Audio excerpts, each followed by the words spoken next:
明朝时期，遂宁府有户姓张的人家，家主姓张名万山。他幼年丧父，家境贫寒，与母亲王氏相依为命。16岁那年，张万山救了位姓黄的布匹商人。为了报答张万山的救命之恩，黄姓商人便将他带在身边，传授其经商之道。3年后，黄商人见他颇具经商天赋，便给了他些本钱，让他自立门户。仅仅过了10年，张万山变成了当地数一数二的布匹商人。张家世代单传，为了保住这条血脉，在张万山18岁那年，母亲王氏便给他张罗了一门婚事。但令王氏失望的是，媳妇梁氏过门3年，也未能生下一男半女。急于抱孙子的王氏便以3年未有所出，让张万山将梁氏休掉。梁氏温柔贤惠，是个难得的好妻子，尽管没有生育，张万山对她却没有丝毫怪罪之情。但在母亲的一再逼迫之下，孝顺的张万山只好顺从母亲，将梁氏赶出了家门。赶走梁氏之后，王氏又将自己的远房侄女秀娥介绍给了张万山。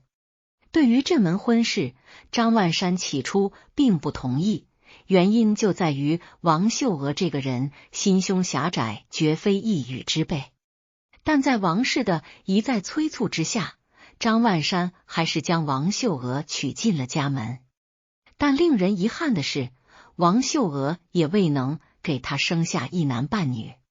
5年后，张万山不顾王秀娥的反对，又娶了一位张姓女子为妻。张氏倒是给他生下了一个男孩，但孩子出生仅仅几个月就不幸夭折。随后，张氏也郁郁而终。张氏死后，张万山也曾经想过再另娶一房小妾，但生性霸道的王秀娥却说什么也不同意，甚至于以死相逼。张万山只好断了这个念头。眼看偌大的家业无人继承，这一年，年近50的张万山便又和王秀娥说起了续弦另娶的事情。尽管心里有百般不愿，但他还是同意了。不过，王氏却并没有对张万山续弦另娶的事情不管不问，相反，他亲自操持起了这件事情。在王秀娥的精心筹划下，1个月后，张万山将王秀娥的贴身丫鬟翠香收为了小妾。转眼间，离张万山将翠香收入房中已经1个多月了。这一天，张万山外出收账，归家时已经是下午时分了。就在他哼着小曲往家赶的时候，山路一旁的草丛里突然窜出2个手持钢刀面、蒙黑巾的男子。这2人一前一后，恰好将张万山夹在了中间。不好，碰到打劫的了！张万山心中暗叫不妙，手下意识的就往怀里摸了过去。2位，你们这是干什么？张万山强装镇定问道。一个黑影冷笑着说道：干什么？看到这把刀了吗？识相的就赶紧把银子留下。张万山在外闯荡多年，什么大风大浪没有见过，银子没有了可以再赚，但要是命没了，一切可全都没有了。想到这里，张万山瞬间就有了决断。没有迟疑，张万山连忙将怀里的银子拿了出来，放在了地上。2位，银子你们拿去，还请高抬贵手放我一马。只不过我见2位尚且年轻，为何要铤而走险？我劝2位还是及早改邪归正吧。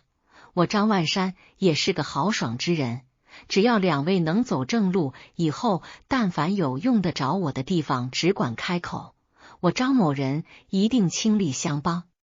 张万山刚说完，其中一个山贼走到另一个山贼身边，低声说道：二哥，咱们干这行也有些年头了，遇到的人没有一个像他这样痛快的。我怕他是认出了咱俩，他嘴上说的好听，可谁知道他心里打的是什么算盘。为了保险起见，我看咱们还是一不做二不休，反正咱们手上的人命也不少了，也不在乎多这一条。说完，山贼便拿起钢刀朝着他砍了过来。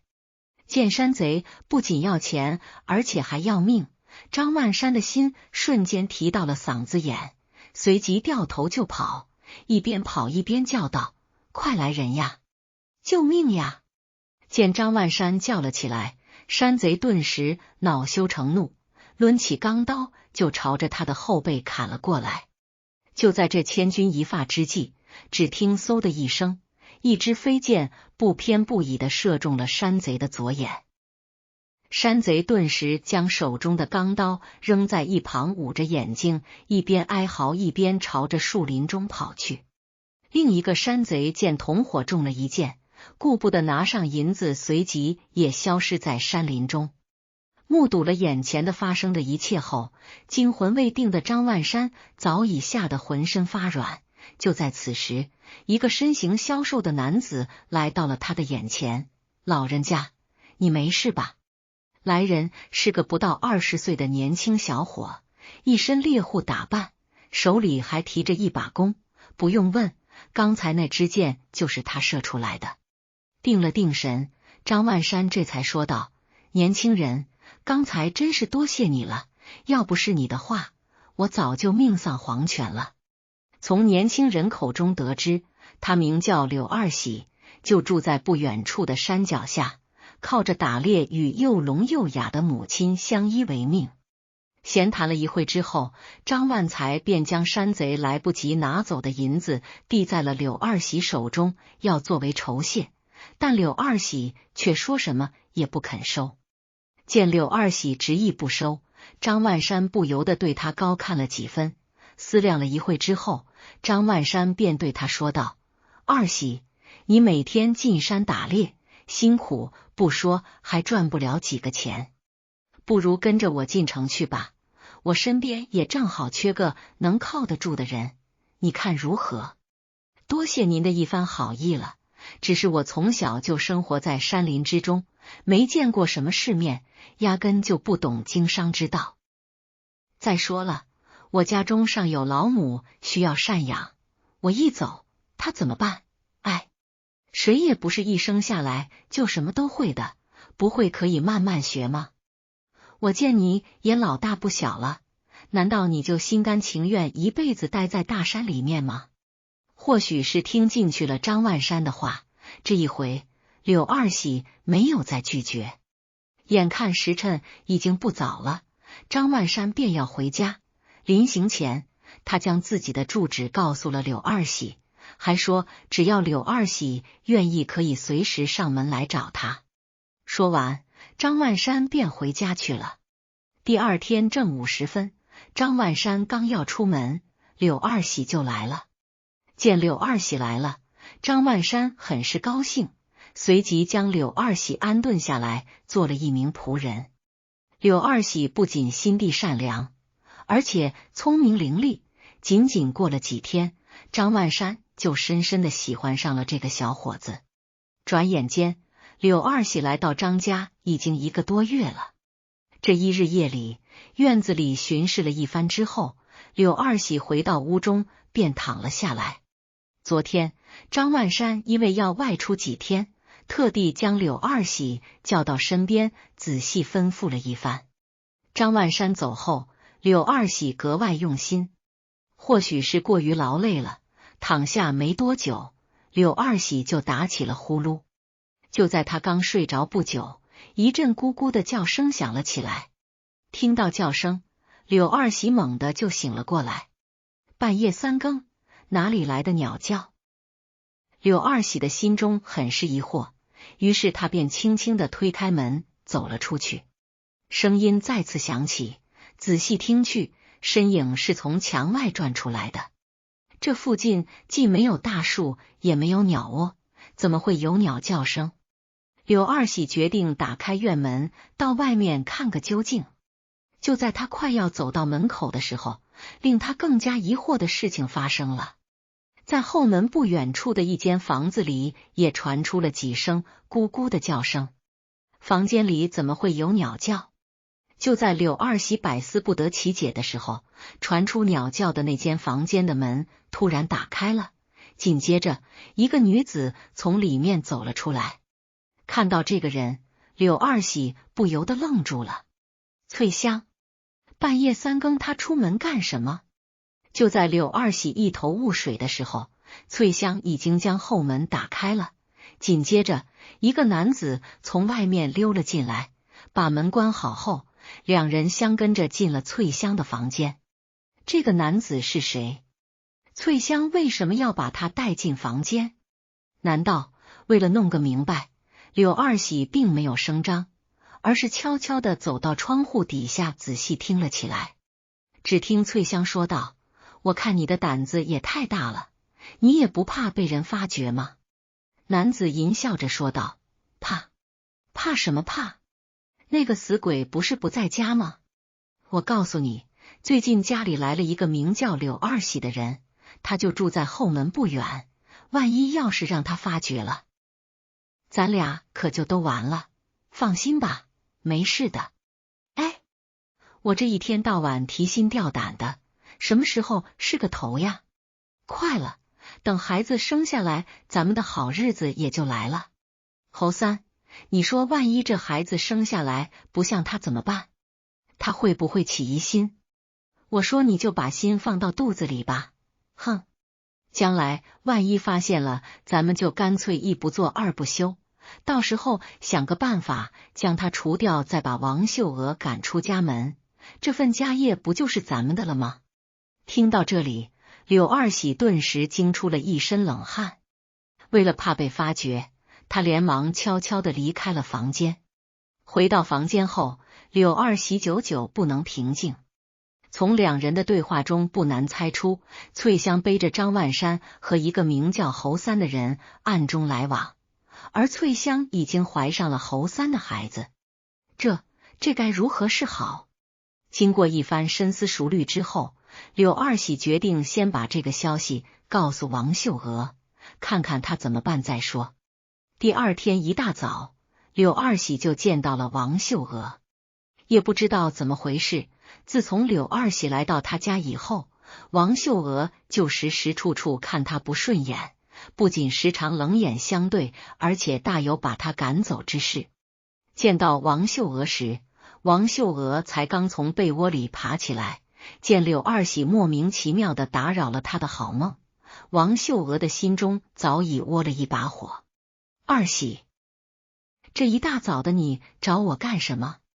王秀娥没好气地说道。见王秀娥的丫鬟尚在跟前，柳二喜便没有开口，而是朝着丫鬟看了过去。王秀娥见他这般模样，更加生气了。你到底所为何事？说吧，他又不是外人。夫人，这件事我只能和你说。柳二喜耐着性子说道。见他这样，王秀娥虽说心中有火，但还是把丫鬟打发了出去。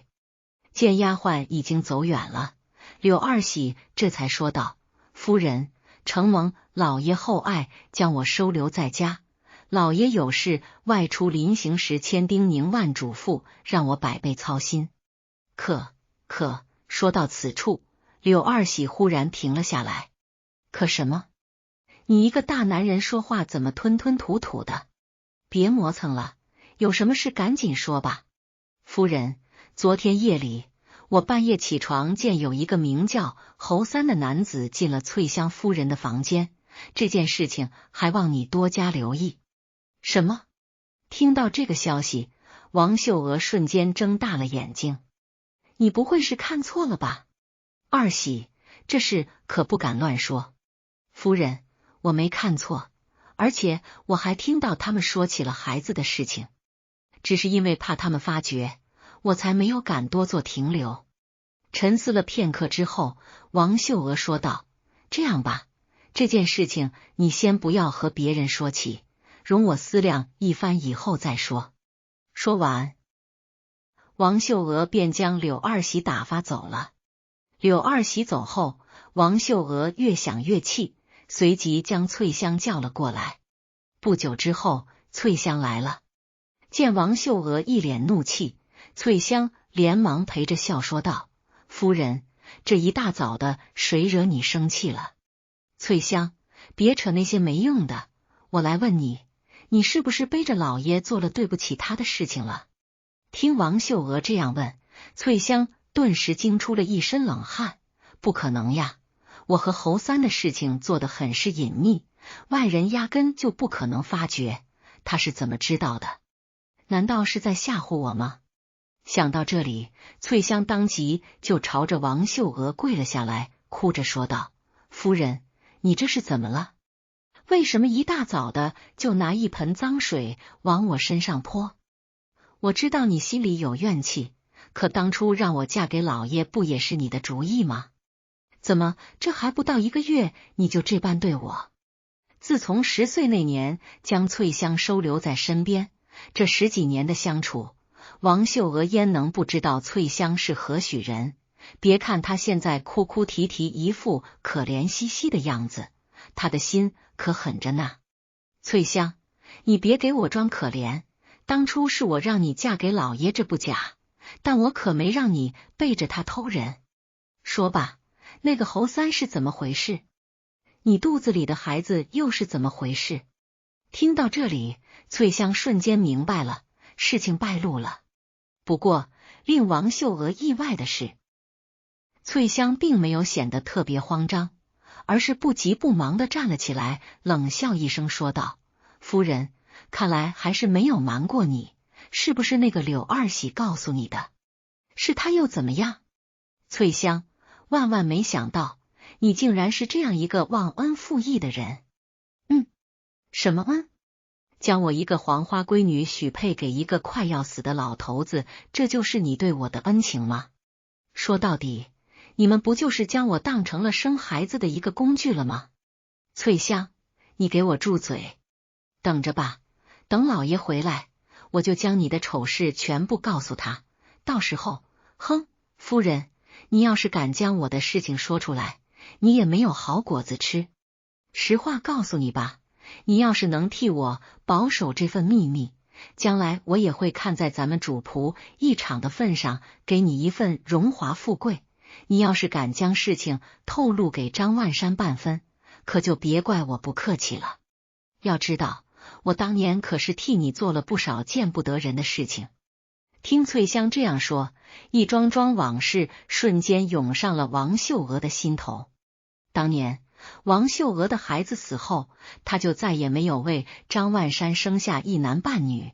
几年后，张万山不顾王秀娥的反对，又娶了一个张姓女子为妻。张氏进门1年后，就生下了一个白胖小子，但仅仅过了半年，男孩也夭折了。没过多久，张氏也撒手人寰。对于孩子的夭折，张万山并没有过多怀疑，只是以为孩子年幼患病实属正常，但他压根就不知道，其实孩子的死都是王秀娥一手策划的。为了保住自己的地位，心眼歹毒的王秀娥便唆使上处年幼的贴身丫鬟翠香以看护孩子的名义，抱着孩子在风口处直直的坐了一下午。当天夜里，孩子就高烧不止，第2天便一命呜呼。听翠香提起了此事，王秀娥瞬间僵在当地半天，也说不出话来。就在她不知所措的时候，翠香又开口了：“夫人，我再和你说件事情，你不觉得张万山对柳二喜有点过于关心了吗？长久下去，这可不是什么好事呀。他不就是一个长工吗？他能怎样？难道老爷还能把这份家业给了他吗？长工，哼，你不觉得他长得和老爷有几分相像吗？”听翠香这样说，王秀娥不由得倒吸了一口凉气，不说不要紧，一说还真的有点像。这该怎么办？只听翠香冷笑一声：“夫人，这件事情其实也不难办，只要你不将我的事情说出来，我也会把当年的事情烂在肚子里，咱们井水不犯河水，谁也平安无事。至于那个柳二喜吗？哼，我有的是办法。”什么办法？随后，翠香便在王秀娥的耳边小声嘀咕了起来。不久之后，翠香便从王秀娥的房间里走了出来。按下这两人不表，且说柳二喜将昨天夜里发生的事情告诉王秀娥之后，柳二喜并没有彻底放下心来。一番思量之后，他觉得有必要将此事告知张万山，于是就在翠香离开王秀娥房间不久，柳二喜找到了王秀娥，说是想趁着这段时间回家陪上老母亲几天。对于柳二喜的说辞，王秀娥并没有多想就答应了下来。离开张家以后，柳二喜不敢耽搁，匆忙雇了辆马车，就朝着张万山去的地方走了。第二天晚上时分，柳二喜和一个男子抬着一个箱子回到了张家，将箱子抬到柳二喜的房间后，那男子便走了。在院子里转悠了一圈之后，柳二喜便回到屋子里躺了下来。就在他躺下不久，一阵脚步声响了起来，紧接着一个身影推开门走了进来。柳二喜连忙坐了起来，问道：“谁？”“二喜，是我，我有件事情要和你说。”是翠香的说话声。“二夫人，这深更半夜的，你我同处一室，多有不便，有什么事情还是明天再说吧。”“二喜，怕什么？我早就看出来了，你是不是对我有意？来吧，今天晚上我就从了你。”“二夫人，你这是什么意思？还望你自重。”就在这时，只听通的一声，门被人撞开了，怒气冲冲的王秀娥闯了进来。见王秀娥闯了进来，翠香当即就换了一副面孔，只见她伸手把头发弄散，随即把衣服扯了几下，就往地上一坐，好开嗓子叫了起来：“夫人，你可要为我做主呀！这个柳二喜趁着老爷不在，几次三番想要非礼于我。今天晚上他刚一回来，就将我叫了过来，我不从，他就打我。夫人，你快救救我吧！好你个柳二喜，老爷好心把你收留，没想到你却是这样一个衣冠禽兽。走，咱们这就见官去。”王秀娥怒道。就在这时，一阵熟悉的说话声从房间里的一个角落传了出来：“都住手！”听到这声音，王秀娥和翠香顿时惊出了一身冷汗。这声音分明就是张万山的，他不是去了外地吗？怎么又回来了？在屋子里找了半天，两人也未能发现张万山的身影。就在两人疑惑不解的时候，角落里的一个箱子被人从里面打开了，紧接着一个熟悉的身影从里面站了起来。张万山。见到张万山，王秀娥和翠香异口同声的问道：“老爷，你怎么会在这里？”张万山看了一眼翠香，冷笑着说道：“哼，我就等着你来。”原来柳二喜找到张万山之后，就将翠香的事情全部告诉了他。柳二喜刚来府上没有几天，不可能拿这件事情和他开玩笑。为了保险起见，张万山决定偷偷溜回家中捉奸。为了怕翠香发觉，柳二喜便将张万山藏在了一个箱子里。令张万山没想到的是，这奸人没捉到，却无意中看了一场好戏。翠香连忙跪着哭道：“老爷，你可要为我做主呀！你不在的这几天，柳二喜他怎么样？他非礼我。”“哼，别给我演戏了，我还没有糊涂，明明是你进了他的房间，他如何非礼于你？我来问你，侯三是谁？你肚子里的孩子又是怎么回事？”听张万山这样问，翠香顿时吓得魂不附体，瘫倒在地。见翠香的事情已经败露，王秀娥也趁机火上浇油，将翠香的事情加油添醋了一番说了出来。哪知这翠香也不是省油的灯，见王秀娥如此这般，她也就没有了顾忌，遂将王秀娥当年做的那些丑事全部抖落了出来。张万山听后，顿时怒不可遏，连夜就将两人扭送到了官府。事情很快就水落石出了，原来王氏有一个远房亲戚，名叫侯三，此人好吃懒做，不务正业。1年前，侯三找到了王秀娥，说是想投靠张万山谋生。从见到侯三的第一眼起，张万山就看不上这个人，可在王秀娥的一番纠缠之下，张万山只好收留了他。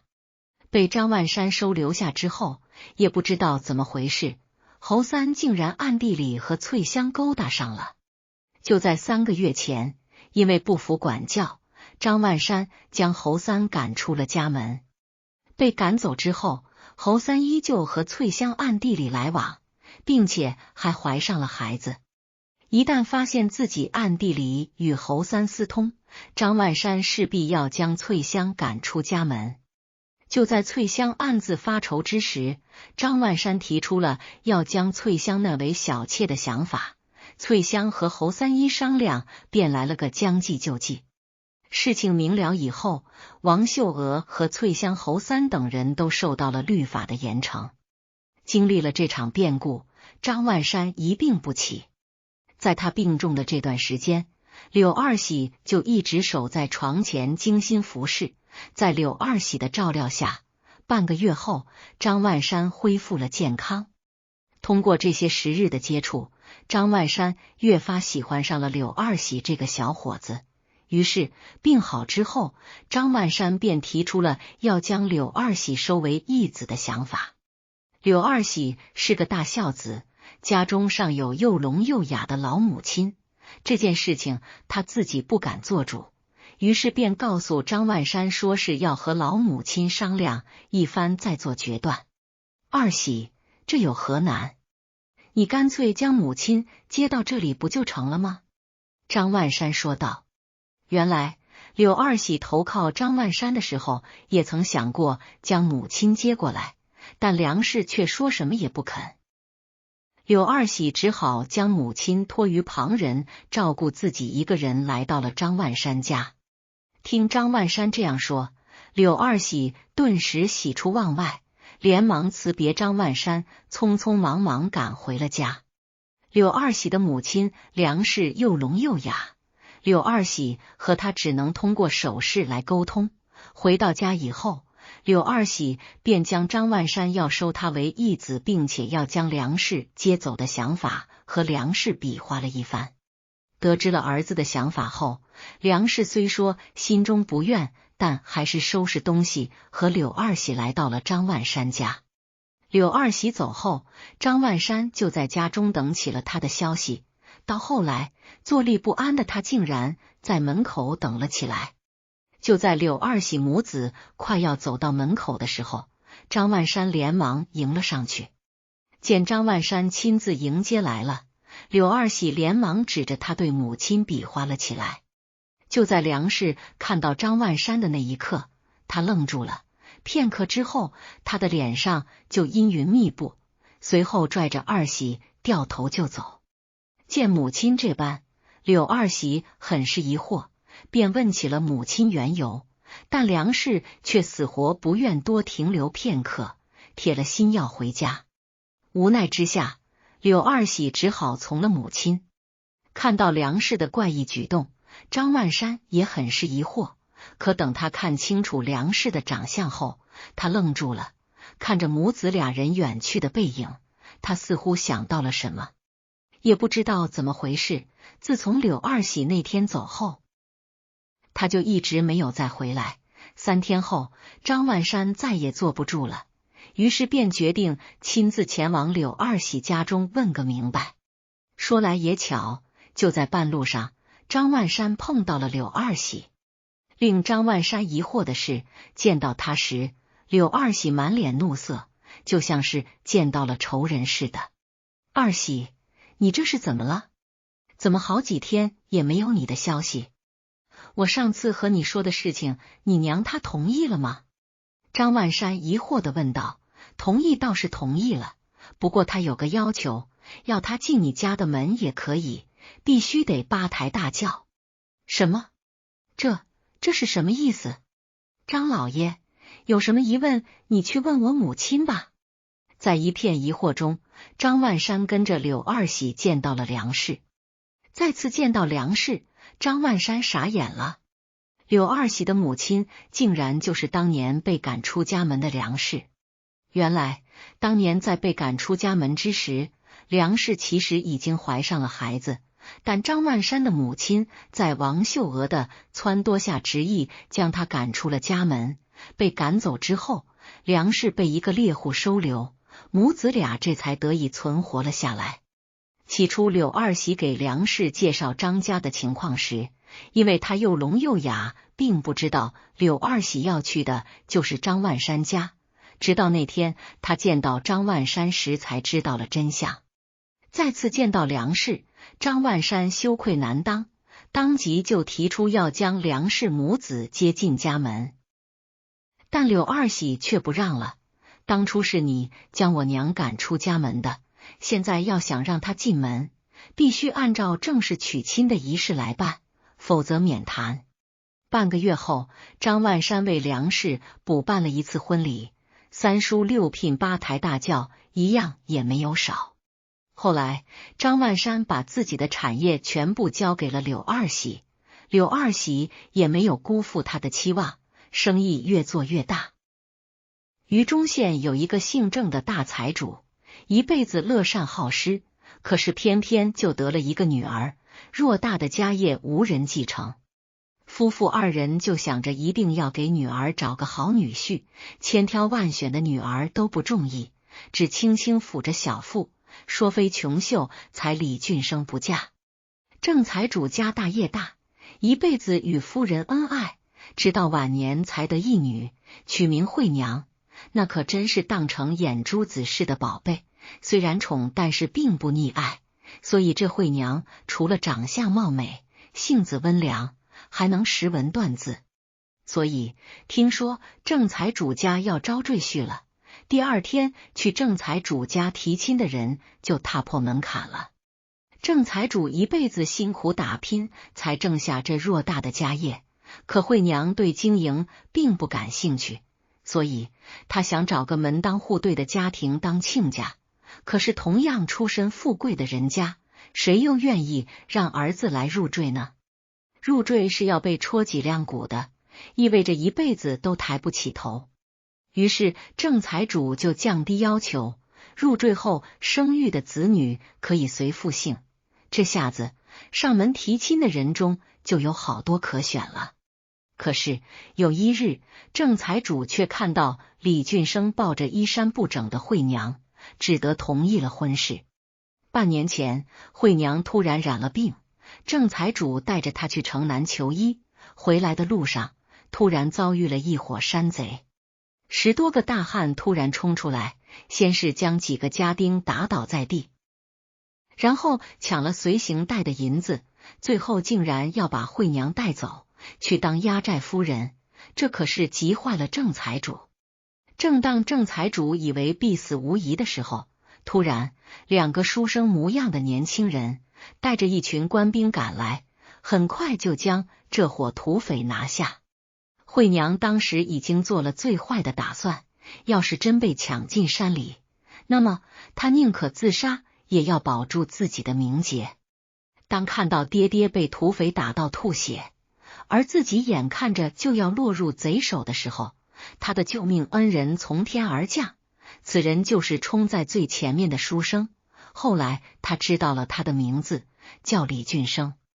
去官府作证的时候，惠娘父女得知李俊生和同窗林少卿结伴去郊区采风，偷听到那群土匪要去打劫郑家的车队，于是就拼命进城报官，刚好赶在关键时刻救下了郑家妇女。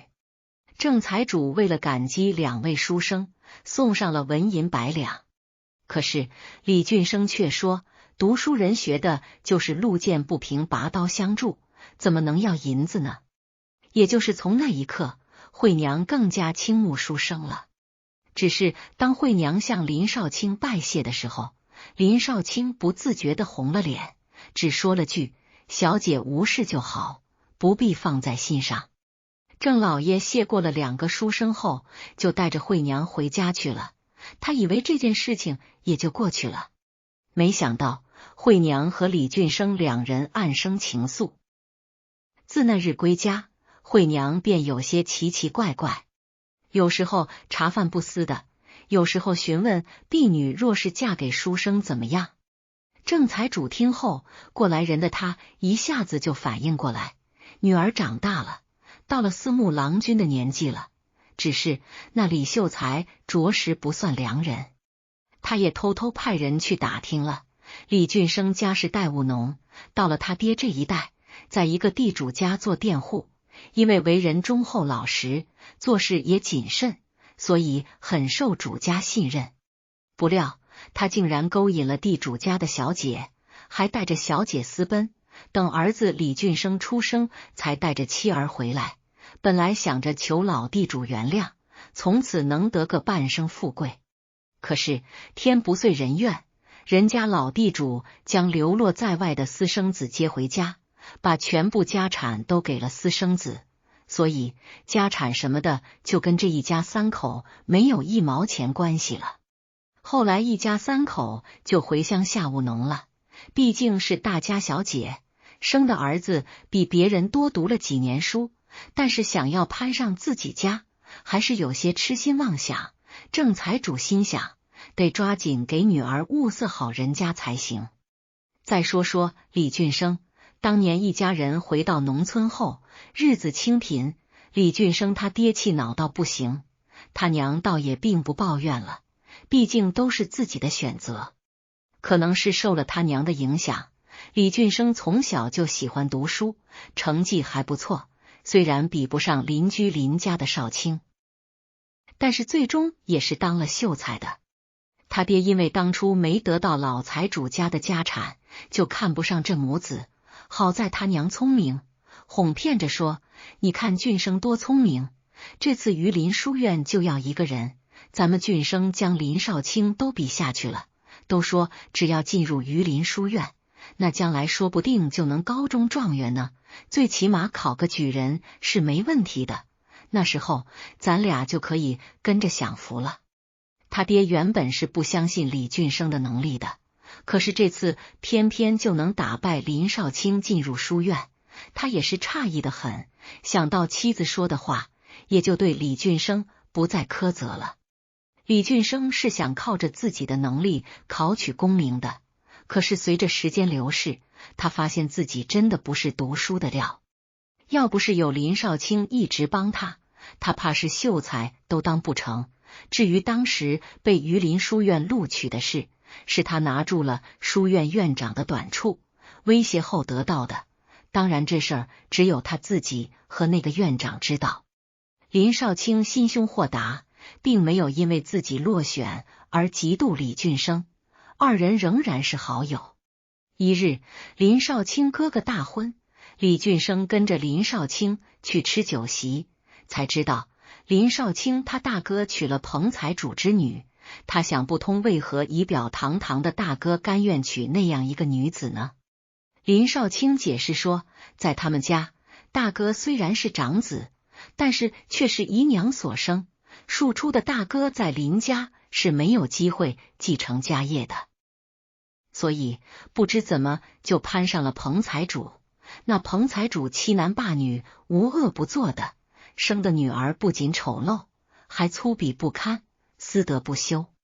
但是只要娶了彭财主的独女，那最终彭家的家业就都是他大哥的了。虽然父亲劝说过不能继承家业，但是也不会亏待大哥的。可是大哥想要的太多，与我感情也还好，不愿意为了家产而兄弟相残，那就只好另谋出路。而娶那彭氏女就是他选的路，原本就是好友间闲话而已，没想到李俊生却听进了心里。虽然他爹娘对他寄予厚望，他如今也在榆林书院读书，可是他知道以他的本事，高中状元是不可能的，有幸考个举子，若是没有背景，怕也是没什么前途。看着林家大哥如今威风八面的样子，他突然就想到，也许还有另一条路，于是就将眼光投向了在场的人群。当日林家长子大婚，乡绅贵族们都是携带家眷出席。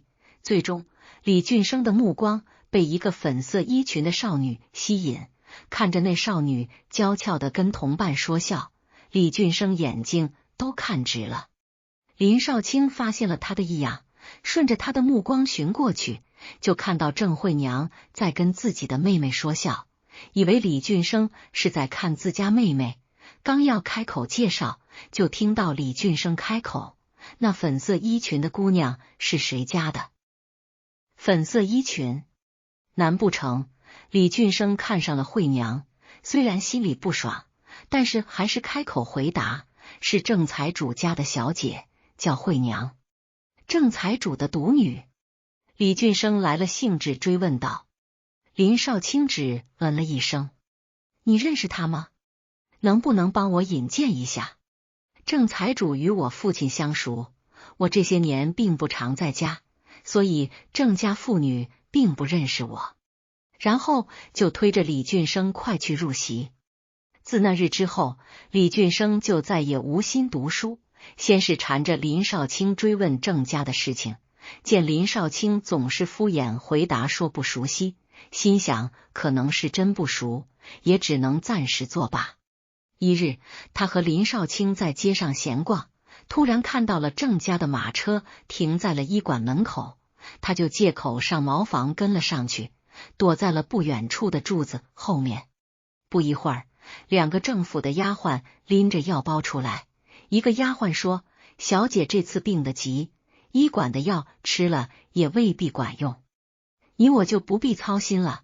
老爷已经决定明天上午就带着小姐去吃城南一个名医那求药，这是补药，听命拿回去就是了，快走吧。”另一个丫鬟催促道。李俊生听到明日郑家妇女会去城南求药，那应该是去大黑山下的鬼医处求药。据说那鬼医虽然医术高超，但是性子古怪，随缘看病。有时候对那些达官显贵呼来喝去，有时候却对穷苦人温声细语。李俊生虽然没去过，但是想要去大黑山，那必然会经过一处密林，而那一带经常有匪患出没，他一下子计上心来。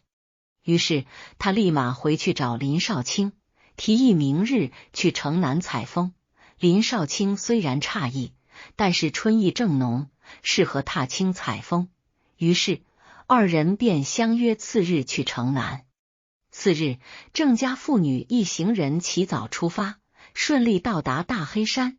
与别人看病不同，这鬼医并未为难。郑兄，别来无恙啊！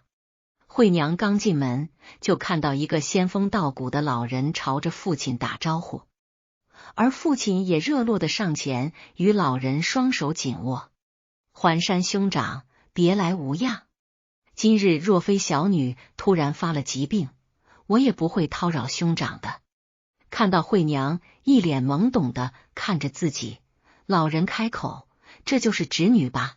我与你父是20年前就交，不必惊讶。我看你面色惨白，中气不足，是不是遭了惊吓？”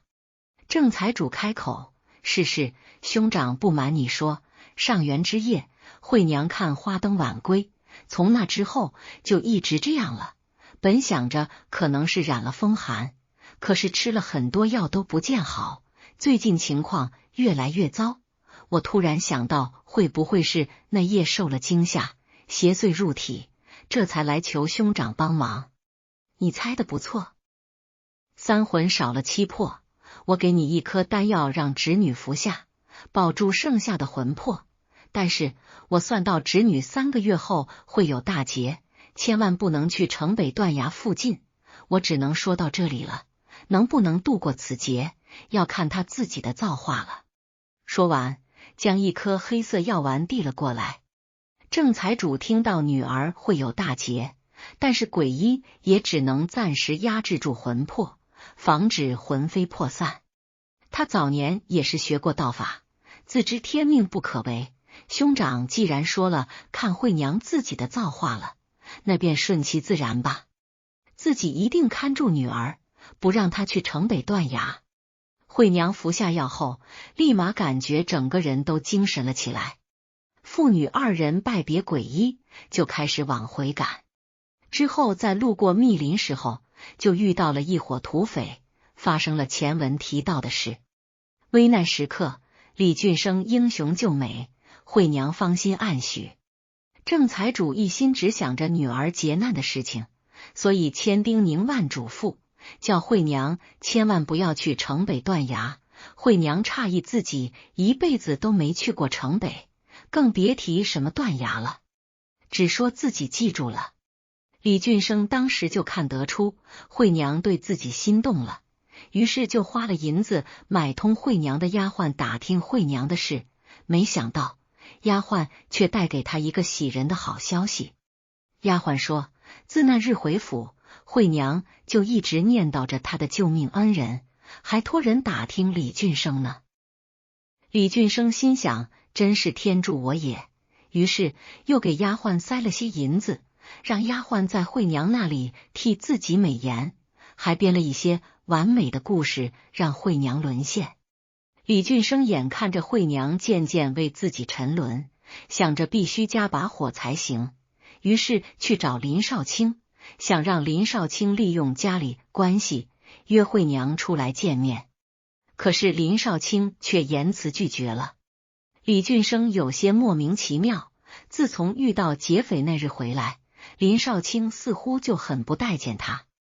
李俊生也不气恼，明着的路子走不通，那就得使点手段了。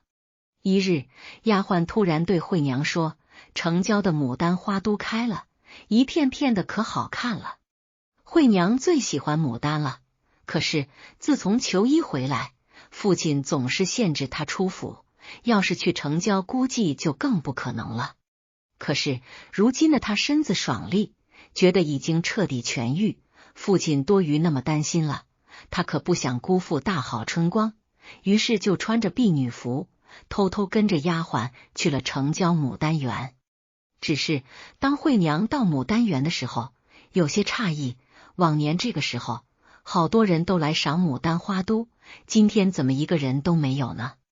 正当她犹豫的时候，突然一条蛇从草丛中突然窜了出来，惠娘吓得闭上眼睛大叫着。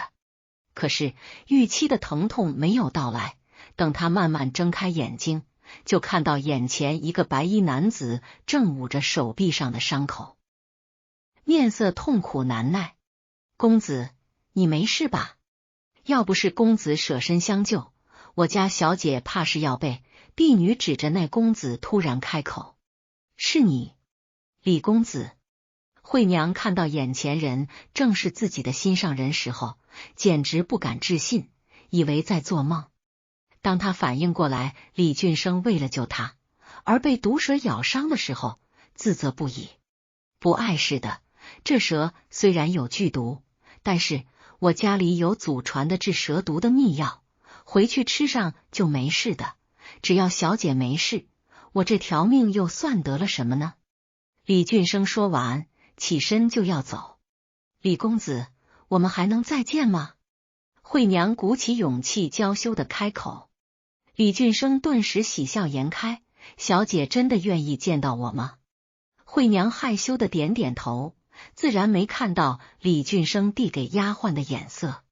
小姐，李公子舍命救了您，这已经是2次救命之恩了，这在民间的话本子里是要以身相许的。这位姑娘，快不要说了，我一个穷秀才，纵然仰慕惠娘小姐已久，可是自己几斤几两还是知道的，不敢高攀，切勿污了你家小姐的名声。李俊生连忙开口道，一脸的真诚。你真的仰慕我吗？惠娘面色微红追问道。见李俊生坚定的点着头，惠娘娇羞的跑开了，不忘记回头冲着李俊生喊道，李公子，快回家去治疗蛇毒吧。李俊生示意让丫鬟赶紧追上去，嘴角上扬，什么蛇毒，不过是一条无毒的花蛇罢了，还是自己昨夜亲手捉的呢？就这样，在丫鬟的帮助下，惠娘经常偷偷外出与李俊生幽会。李俊生原本想像他爹当年那样，先把生米做成熟饭，到时候再去郑家摊牌。没想到，虽然惠娘对他爱慕，可是都是发乎情止于理。为了维持他在惠娘心中完美的正人君子模样，他也只能另寻他法。一日，二人又相约去老地方幽会。惠娘到了客栈之后，久久不见李俊生。丫鬟见他着急，就说不如先点一些吃食，等李公子来了可以直接用饭了。惠娘觉得主意不错，于是就让丫鬟去安排。可是都等到傍晚了，还不见李俊生来。惠娘有些气恼，觉得自己被戏耍了。丫鬟解释，李公子不是那种人，一定是被什么事情缠身耽误了。惠娘想到，最近李俊生因为要进京赶考的事情，已经有3天未来见他，好不容易约好了见一面，竟然还放鸽子了。丫鬟说要去找找看，让惠娘不要担心。丫鬟走后，惠娘越等越气，就叫了一壶酒，独自借酒消愁。可是没想到，一杯下肚就感觉整个人晕沉沉的。就在自己要昏回去之前，邻桌一个男子奸笑的过来，要抓他的手，还开口道：“小娘子，哥哥陪你一起喝一杯呀。”等惠娘再次醒来，已经是半夜了。当她悠悠转醒，就发现自己躺在客栈的后院石凳上，眼前的一幕直接让她吓哭了。李俊生正恶狠狠地用棍子打一个男子，边打边骂：“你竟然敢摸我的娘子，看老子不打断你的腿！”那男子也是嘴上不饶人，一边捂着肚子，一边往院子外面跑。我就摸了怎么地？丫鬟在后面拦着李俊生：“李公子，快住手吧，要出人命了！还是看看小姐吧。”李俊生见那无赖已经跑了，于是扔了棍子奔过来，一把抱住惠娘，然后就开始抽自己嘴巴，还骂自己：“都怪我，要不是我娘病重，耽误了来见你，就不会发生这种事了。”惠娘彻底清醒过来，也知道了自己被人下了药，虽然无赖没得逞，但是一定也是被占了便宜的。可是自己是知书达理的人，李俊生他娘病重，当然走不开，于是只能崩溃大哭，说自己不想活了。等郑家老爷找到的时候，就看到自己的女儿衣衫不整的被李俊生抱在怀里，一时气恼，又痛心不已。刚刚丫鬟回府说小姐丢了的时候，他最怕的就是发生这种事。好在不久丫鬟就说找到了，但是不让老爷声张，只带了亲信前来。看到眼前的一幕，郑老爷有苦说不出，自己千挑万选了那么多好女婿人选，最终竟然不得不选择李俊生这个穷秀才。到底是命定的姻缘，还是有人蓄意操纵呢？如今也顾不得许多，既然女儿并未真正失真，而李俊生又一副不离不弃的样子，也只得认下这门亲事了。7日后，李俊生入赘到郑家，成了全城羡慕的对象。当然了，除了一个人，就是林少卿。大婚那日，林少卿借口外出，并没有去。他早就看到了李俊生为了入赘郑家不择手段，可是惠娘就是喜欢他，自己也无能为力了。自从入赘郑家，李俊生立刻享受到了人上人的快感。很快到了进京赶考的日子，原本李俊生是不打算去考试的，毕竟自己就算中了个举子，没有背景也会被派到哪个穷乡僻壤混底层，哪里赶得上在郑家舒坦。可是如今郑家的一切都在郑老爷手里，而自己为了维护在惠娘眼中上进的书生形象，不得不硬着头皮进京赶考。虽然不喜李俊生，但是林少卿还是与他一起进京赶考。以前不知道林少卿为何突然对自己态度冷淡，但是自从林少卿没来参加自己大婚，李俊生就彻底明白了，林少卿是喜欢惠娘的，只不过让自己捷足先登了，心里羡慕嫉妒恨也是人之常情。但是他就是忍不住在林少卿面前提惠娘，提他的温婉贤惠，甚至为了刺激他，还跟他绘声绘色地描述他的洞房花烛夜。林少卿气急，觉得这人无药可救，于是二人分道扬镳。也不知道老天是开不开眼，接榜那日，林少卿高中榜首，这无可厚非。可是李俊生竟然还中了举。皇帝看二人仪表堂堂，分别将二人推荐给了翰林院和国舅王大人。林少卿入职翰林院，李俊生得知自己要跟着国舅爷做事，心下便又有了一番计量，凭借着自己舌灿莲花溜须拍马的本事，很讨国舅欢心。当然了，他就是冲着国舅爷的独女去的。自从见到苏青青第一眼，他就沦陷了。跟苏青青这种真正的豪门贵女一比，那家里的惠娘就如泥巴里的小花一样，实在入不了眼。既然国舅爷有意将女儿许配给自己，那么李俊生自然要好好谋划一番。他绝对不能让国舅爷知道自己已经有妻子的事情，所以就对国舅说，要对得起父母的养育之恩，接父母到京城来享福。于是得到国舅的允许，独自回乡了。在家里盼望丈夫的惠娘，早就接到丈夫中举的好消息，就等着李俊生回来带她进京呢。李俊生先是回到家中，告知爹娘自己中举，又有了别的机遇，接他们进京享福，但是绝对不能说他已经娶妻的事情。随后回到郑家，敷衍了一顿接风宴后，第二日就带着惠娘出发了。原本是要从城东走的，可是刚出了郑家不远，李俊生就驾着马车改道一路向北。一个时辰之后，马车突然停下了。惠娘诧异地撩起帘子，问道：“相公，怎么不走了？”“夫人，咱们这一走就不知何时才能再回来了。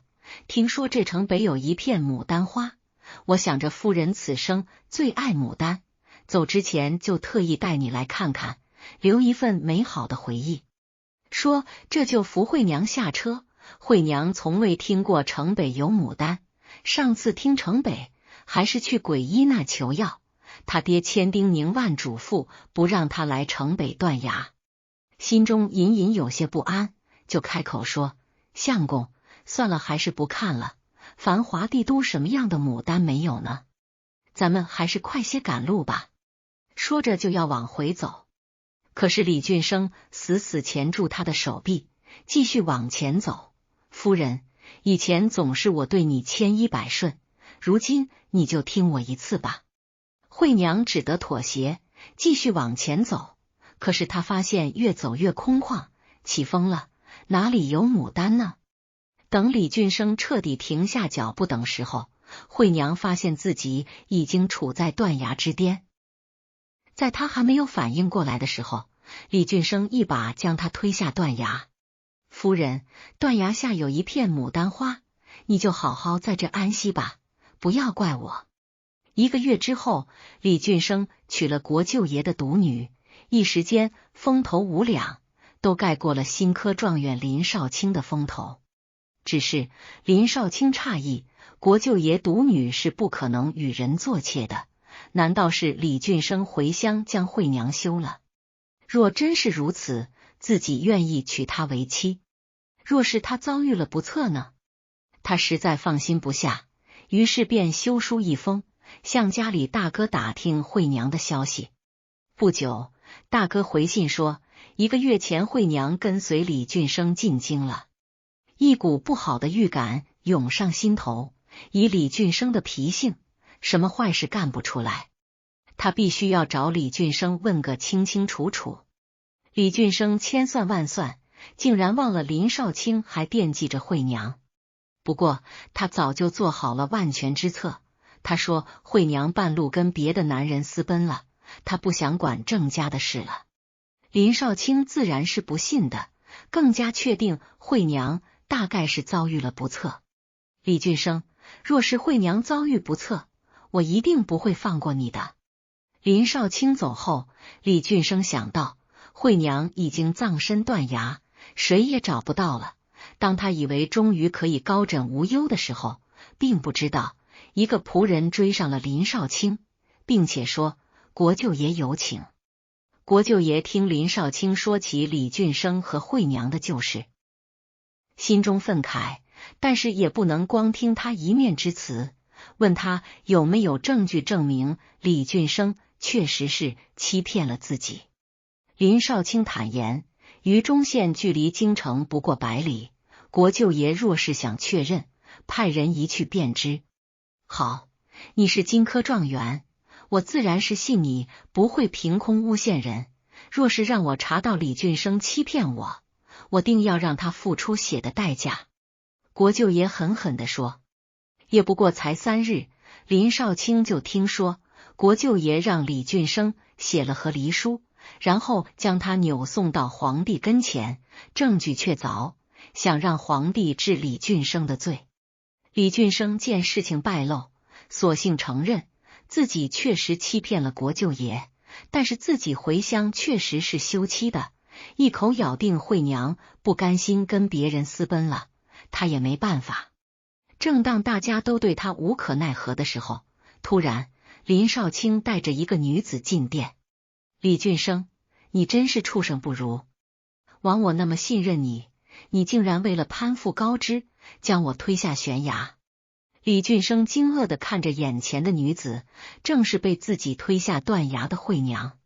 不可能，那断崖深不见底，你不可能活着的，你是谁？李俊生已经语无伦次，不打自招。最后李俊生恶有恶报，被判了斩刑。原来当日惠娘被李俊生推下断崖，并没有死，而是落在了河水里，最后被一个猎户所救。昏迷了1个月，他在昏迷期间灵魂出离，似乎回到了与李俊生相识的最初。只不过他是以旁观者的角度看到那一幕幕往事。原来当初李俊生在林少卿哥哥婚宴上就开始盯上了自己。至于之后在密林英雄救美，更是李俊生处心积虑筹谋的。